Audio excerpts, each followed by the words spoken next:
अरे आओ आओ मिसराइन। कैसी हो दुबई? यार तुम तो बेटी के घर गई थी मुंबई, कब आई मुंबई से? हमको तो पता ही नहीं चला, फोन वोन भी नहीं किया तुमने।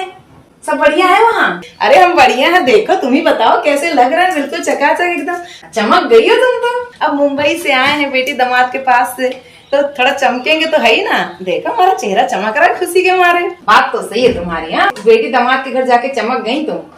नहीं, अच्छी लग रही हो, बढ़िया लग रही हो। और तुम बताओ कैसी थी? हम जब यहाँ नहीं थे तो कोई था बोलने बतियाने के, हमारा इंतजार कर रही थी? अरे नहीं, कहाँ, तुम्हारे अलावा हमारी कोई सहेली कहाँ है। हम तो बहुत याद कर रहे थे तुमको। अच्छा किया आ गई, बहुत मन कर रहा था बात करने का। अब हमको तो खुशी हो गई तुमको देख के, बिल्कुल है। हाँ ये बात तो है, तुम्हारी यही बात ना कि तुम हमारी पक्की सहेली हो, हमको तुरंत तुम्हारे घर तक खींच के ले आती है। बस कल ही सुबह आए हैं हम, लेकिन यकीन मानो तबीयत ठीक नहीं थी, ठीक किए हैं और फिर सीधा तुम्हारे घर आज शाम को आ गए। देखो तुमसे बिना बोले बतियाए ना हमको सुकून नहीं आता बहन। अब दोस्ती हमारी ऐसी है, बहुत पुरानी दोस्ती, ऐसी थोड़ी ना है ना। अरे बहुत अच्छा की जो आ गई, बहुत याद कर रहे थे हम। चलो हमारे कमरे में ही बैठ के बात करते हैं। हाँ हाँ चलो ठीक है, तुम्हारे कमरे में बैठ के बातें करते हैं। अच्छा वो बहू को थोड़ा चाय नाश्ता के लिए बोल दो। हाँ हाँ बिल्कुल मंगवा देंगे भाई, हमारी बहू से चाय पानी मंगवा देंगे। चलो बहू, 2 कप चाय और नाश्ता लेके हमारे कमरे आओ। खुश? चल चलते फिर, चल। अच्छी हो ना? चल। अब बताओ, बहुत दिन हो गए थे तुमसे मिले हुए, हमको बहुत याद आ रही थी। बताओ, पूरे 2 हफ्ता हो गए। जब हम जा रहे थे तुम उस दिन हमसे मिलने आई थी और आज हम आए हैं। बताओ हैं? नहीं, अच्छा तो बहुत लगा घूम के, पर तुम्हारी भी याद बहुत आई हमको। तो इतने दिन बम्बई में रही तुम, कैसा लगा? अच्छा लगा बेटी दामाद के यहाँ? और बेटी का घर कैसा है, दामाद कैसे हैं? तुम बहुत गिफ्ट लेके गई थी ना सबके लिए, सबको पसंद आया? बच्चे तो एकदम चहक उठे होंगे, नानी आई नानी आई। हाँ, मजा आ गया होगा वैसे तुम्हें सही में तो। अरे हमारी बिटिया आती है ना, नाती नतरे भी हमारे इतने खुश हो जाते हैं ना हमको देख के, नानी आई नानी आई। बिल्कुल ऐसे महसूस कर रहे तुम्हारे लिए कि तुम कितनी खुश हुई होंगी। है, तुम्हारी तो बिटिया दूर रहती है, हमारी तो आ जाती है फिर भी साल में 2 बार। हाँ हाँ, गिफ्ट विफ्ट तो ले गए थे, सब बोले ठीक है। और आजकल के तो बच्चे तुम भी जानती हो, बच्चों का खिलौना होता है टीवी का रिमोट और वो उनका मोबाइल, उसके अलावा उनको कुछ नहीं चाहिए होता है। वैसे हमारी बेटी और दामाद दोनों तो नौकरी करते हैं, दिन भर हम घर में ना खाली बोर हो जाते थे। पर बच्चे थे तो जो जो हमको बोलते थे ना कि नानी हम ये खाएंगे, नानी हम वो खाएंगे, हम सब बना बना के खूब खिलाए हैं बच्चों को। अब उसी में ना हमारी बिटिया की काम वाली ने छुट्टी ले लिया, पूरे 2 हफ्ता नहीं आई वो तो पूरे 2 हफ्ता हमने अपनी बेटी को सहारा दे दिया, झाड़ू पोछा बर्तन सब काम किया हमने। थोड़ा उसके शरीर को भी आराम मिल जाए यही सोच के हमने घर का सारा काम निपटा दिया। ये काम वालियां भी ना आजकल बताओ शहर में कितनी परेशानी कर देती हैं। नौकरी वाला इंसान कहाँ जाए भला? है, शादी में गई थी उसकी काम वाली, रोक नहीं सकती है। ये हाल है मुंबई का। वैसे ना हमारा दामाद बहुत अच्छा है, बहुत तमीज से बात करता है। एक बार बेटा हमको जवाब दे के बात कर देगा, हमको जवाब दे देगा किसी बात पे। हमारा दामाद नहीं देता है, कभी कुछ नहीं बोलता। हम भी दामाद जी करके बात करते, वो भी हमसे मम्मी जी करके बात करता है। तो ये सुख तो हमको भैया बहुत अच्छा लगा। यहाँ भले हमको कष्ट हो जाता है, हमारी बहू कई बार हमको मुंह पे जवाब दे देती है, थोड़ा हम परेशान करते हैं, हम मानते हैं, लेकिन बहू है चुप रहना चाहिए, यही उसका कर्तव्य है। हम तो करेंगे ना ऑर्डर, हम सास हैं। वैसे हमारा दामाद बहुत अच्छा है। हफ्ते के आखिरी में ना हमको घुमाने ले गया था, थोड़ा सा शहर घुमा दिया, एक मूवी भी दिखाया था। बोल रहा था अच्छी फिल्म है मम्मी जी देख लो, और इतने प्यार से बात करता है ना, हमको इतनी इज्जत देता है ना। आखिरी में कह रहा था, बोला मम्मी जी ना जाना हो तो मत जाओ, थोड़े दिन और रुक जाओ, अच्छा लग रहा है। अरे तो और रह जाना था, इतनी जल्दी काहे आ गई? इतने प्यार से रोक रहा था दामाद, सबके दामाद ऐसे थोड़े ना होते हैं। अरे रुकते तो हम बीमार ना पड़ जाते, सारा दिन उनको काम सहारा देते देते हम अधमरे हो गए थे। अब कैसे बताएं, हमको तो बिल्कुल लग रहा था कि अगर हम यहाँ से नहीं गए तो हम बीमार पड़ जाएंगे, इसीलिए हम और जल्दी भाग आए। और सही बताएं तुमको, जैसी घर आए वैसी बीमार पड़ गए। कल से हम 3 बार अपनी बहू से मालिश करवाए हैं शरीर की, तब जाके आज चलने लायक हुए हैं। खाना पीना सब बिस्तर पे मांगे कि भैया हमारी तबीयत ठीक नहीं, और थकान का बहाना किया, हम ट्रेन में थक गए थे, अब हमसे उठा नहीं जा रहा है। हम ये थोड़ा ना बताएंगे हम बेटी घर में इतना काम करके आ रहे तो बीमार हो गए, और हम रुकते तो हमारी बेटी को हमारी सेवा करनी पड़ती। अब हम अपनी बेटी से अपनी सेवा थोड़ी ना कराएंगे, इसलिए हम जल्दी जल्दी आ गए कि हम अगर यहाँ नहीं आएंगे तो इनकी आदत बिगड़ जाएगी। जो हमारी बहू रानी है ना, आजाद पंछी बन जाएंगी। लड़का तो हमारा है सीधा साधा, कुछ ज्यादा बोलता नहीं है, तो इनकी लगाम कौन कस के रखेगा? हमारी बहुत जरूरत है यहाँ, हम ही है जो इनको ऑर्डर दें, ताना दें, 4 बातें सुना दें, सुधार दें, वरना मजाल ही सुधर जाए। अरे ये 4 दिन में बिगड़ जाएंगी, हम ये नहीं चाहते कि हमारी बहू बिगड़े, कैसे कि हमें जिंदगी तो यही काटनी है। हाँ ये बात तो है, बेटी दामाद का क्या है, वो तो अपने घर रहेंगे। सही बात है, सही बात है।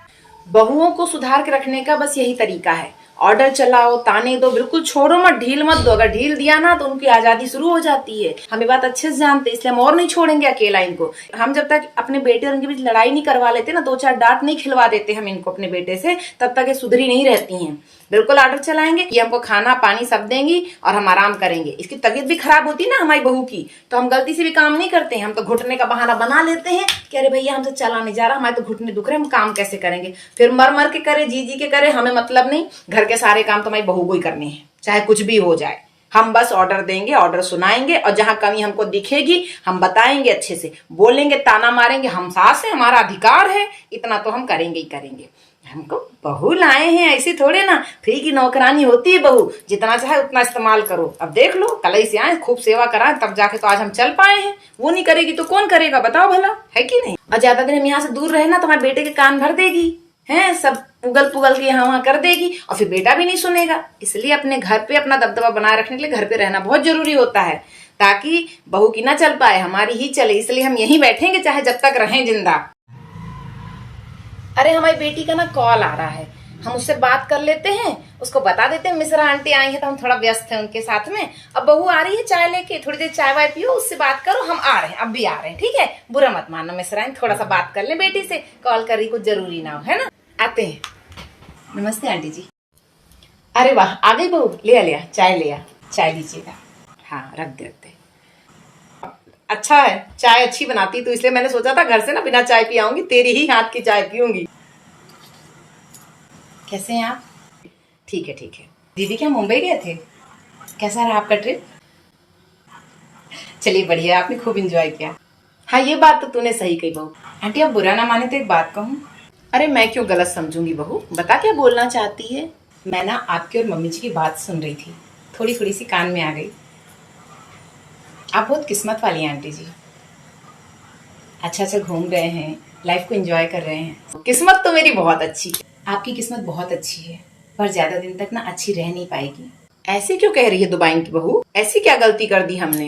क्योंकि आप ना अपनी बहू को नौकरानी समझती हैं, उसे प्यार और इज्जत नहीं देती हैं, उसे बुरा भला सुनाती हैं, ताने सुनाती हैं।